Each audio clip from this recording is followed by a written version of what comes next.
Hello and welcome to part 6, Satan the Slanderer, Seeds of Rebellion.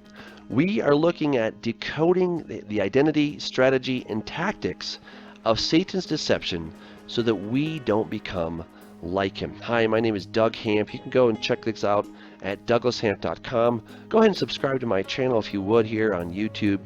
We've been taking a look at Satan's slanderous strategy.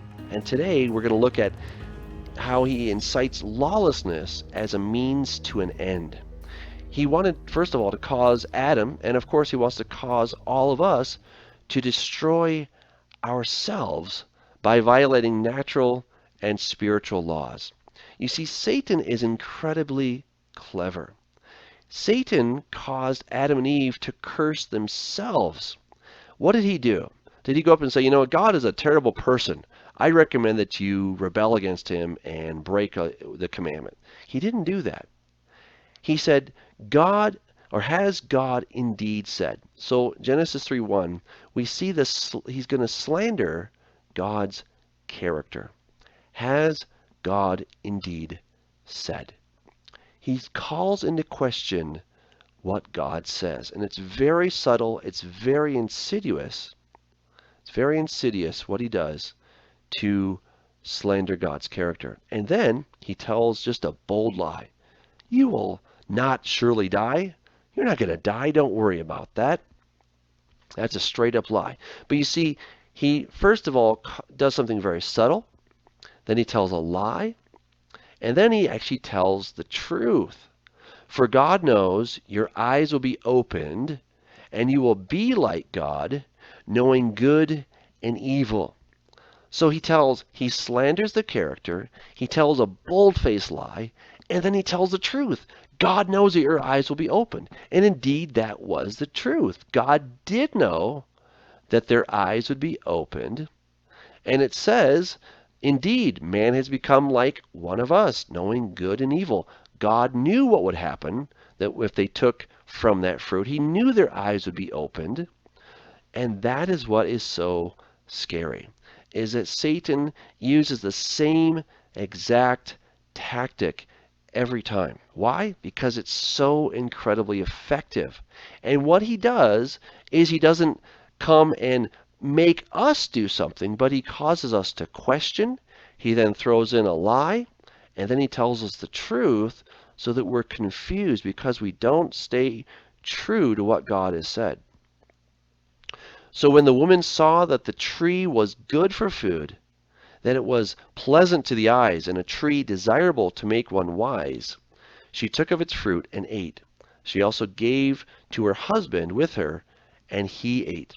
So what Satan got to do, what was so brilliant, is he got them to curse themselves via lust of the eyes, lust of the flesh, and the pride of life. He didn't come and just say, hey, do this, or, somehow put them in a trap and then say, okay, I'm going to kill you guys. He said, I'm going to let you guys kill yourselves. Here's the gun. You pull the trigger, is essentially what he did. Here's the gun. You pull the trigger. And his tactics have not changed at all. And so what did God do? He said, cursed is the ground for your sake. So God was then forced to pronounce the curse that Adam brought upon himself and upon the world. It's not so much that God cursed the earth. He said, cursed is the ground. It was Adam who cursed the ground. God simply pronounced what already was. This is incredibly important. Because sometimes we think that God is going to mete out this judgment and he's going to say this and that and he's causing the judgment. But you see, we are actually the ones who bring the judgment upon ourselves. We bring the curse upon ourselves because we have two paths before us. One that leads to life and one that leads to death. And if I choose the one that leads to death, and then God comes along and says, okay, I now pronounce that you have chosen the path that leads to death, you're cursed. Is it God's fault or is it my fault? It's my fault, of course. God is simply pronouncing what I have done. He's not putting me in jail, so to speak. I've put myself in jail. He's not putting me into death. I've already put myself into death. He's simply pronouncing what is, just like he did with Adam. Cursed to the ground for your sake. Adam, you cursed the ground, and I'm just telling you the news. I'm just reporting what already is. Notice that Satan uses the same tactic. Balaam got the Israelites to curse themselves.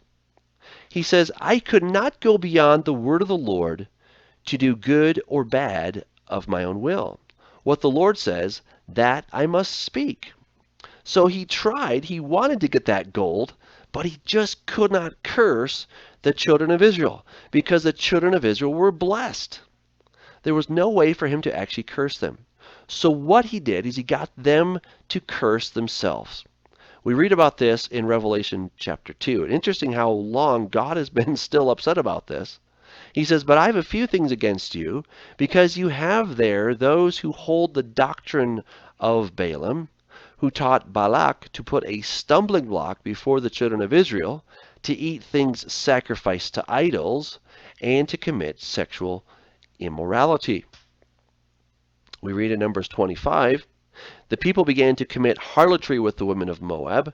They invited the people to the sacrifices of their gods, and the people ate and bowed down to their gods. So Israel was joined to Baal of Peor, and the anger of the Lord was aroused against Israel. So remember, Balaam was trying to curse the children of Israel. He could not do it. Every time he opened his mouth to curse them, a blessing came out. Why? Because the people were blessed. They were blessed. It was impossible for him to put a curse on those people. In the same way, Satan could not put a curse on Adam and Eve, but he could get them to curse themselves. That is the power of slander.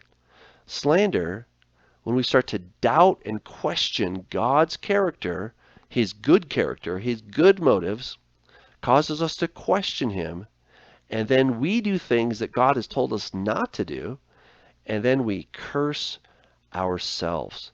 Just like taking the gun, putting it up to our head, and pulling the trigger. Sure, somebody might have put the gun in our hand and say, hey, take that gun, it could be fun. But we know better. Don't put a gun up to your head and pull the trigger. You're cursing yourself. You're killing yourself. And that's what Satan is so clever. Here are some other notable self-curses. We notice that Samson cursed himself because he married a forbidden woman who revealed his weakness. David cursed himself by committing adultery. He lost many children, friends as well. Samson cursed himself through many wives, horses, and gold, the very things God said that a king should not multiply. He multiplied. The house of Israel, they cursed themselves through idolatry. The house of Judah, they also cursed themselves through idolatry. Judas Iscariot, nobody made Judas do what he did, but he did it and he cursed himself. Ananias and Sapphira, they cursed themselves. Nobody made them lie about how much money they gave. Nobody made them give any money, but they did, and then they lied about it, and then they were cursed. And how about you and I? What are the things that we do to curse ourselves? Well, what Satan does is he incites lawlessness, and that is simply a means to an end. I don't think Satan is all excited when we break the law in and of itself, but I think he does it because then we're cursing ourselves, thereby separating ourselves from God. Jesus says that he will say, and then I will declare to them, I never knew you. Depart from me, you who practice lawlessness. There's that important word, anomia in the Greek, lawlessness. So Jesus is going to tell people who practice lawlessness to depart from him, saying he never knew them. The Son of Man will send out his angels, and they will gather out of his kingdom all things that offend, and those who practice lawlessness. Well, what law are we talking about? Well, God's law, of course, just like it's been from the very beginning. God only gave one law to Adam and Eve: don't eat from that tree. And what did they do? They broke that. And when they broke that, it wasn't God who came and cursed them, but it was they themselves who cursed themselves. They cursed themselves. When we go against the things that God has told us to do or not do, and we do just the opposite, it's not God who's cursing us. It is we who are cursing ourselves. Even so, you also outwardly appear righteous to men, but inside you are full of hypocrisy and lawlessness, Jesus says. And then in the um, Sermon on the Mount, there, what he talks about, not Sermon on the Mount, but when he talks about the Olivet Discourse, excuse me, and because lawlessness will abound, the love of many will grow cold. Lawlessness will abound, and the love of many will grow cold. Again, when we are lawless, when we're going contrary to the things that God has told us to do, the things that lead to life, and to abstain from things that lead to death. If we choose the things that lead to death, it leads to death. When we choose the things that lead to life, those things that are lawful, it leads to life. 1 John 3:4 says, "Whoever commits sin also commits lawlessness, and sin is lawlessness." So when we choose to sin, we're committing lawlessness. Sinning is doing the exact opposite of what God has instructed us to do. So we don't want to do that. It's really quite simple. Well, we read in 2 Thessalonians, "For the mystery of lawlessness is already at work. Only he who now restrains will do so until he is taken out of the way. And then the lawless one will be revealed, whom the Lord will consume with the breath of his mouth and destroy with the brightness of his coming." The coming of the lawless one is according to the working of Satan with all power, signs, and lying wonders.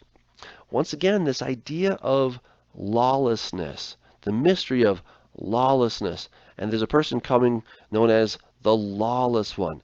Whose law is he lawless to? Well, of course, it's God's law. That's the only law that actually matters. God's law or his instructions. Well, to summarize, we've seen here that before Genesis 1:1 there was only God. The angels were created after that, probably on day 2 or 3. Satan, one of the sons of God, the angels fell after the creation week, all was very good. Satan was not willing to be a servant. He began to slander. He caused Adam to pull the trigger, so to speak, by breaking God's laws. The veil came about as a protective measure to protect us from God's fire after the fall, and Satan portrayed himself in the ancient world as a usurper of the creation of God. Our conclusions then. Satan cleverly slandered God, causing Adam and Eve to question God's law. He did the same through Balaam. Jesus questioned whether there would be faithfulness on the earth when he returned.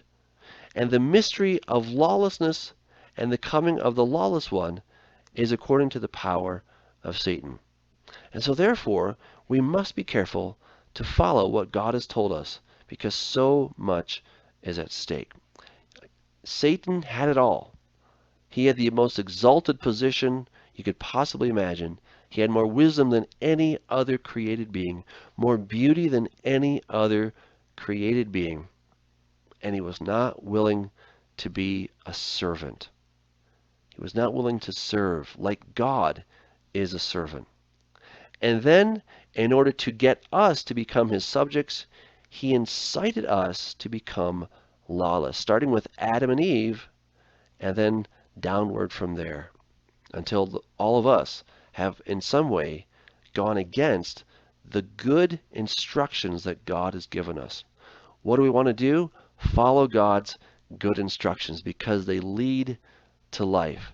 To go against them is to go the way of death. Let's follow what God has for us. Let's do those things that lead to life, because in them is joy, peace, prosperity, abundance, goodness. So many things. The things that we truly want are already in God's commandments, are in His laws, His instructions for us. This brings us to the end of our study. We've seen that Satan is a slanderer. He wants us to become lawless, and then we will curse ourselves. Let's not do that. Let's not give him the satisfaction of being lawless, but let's follow him let's follow God, of course, and what he's told us to do, because he loves us, he cares about us. He's a servant. Let's be servants. That's what true love looks like. Till next time, God bless you.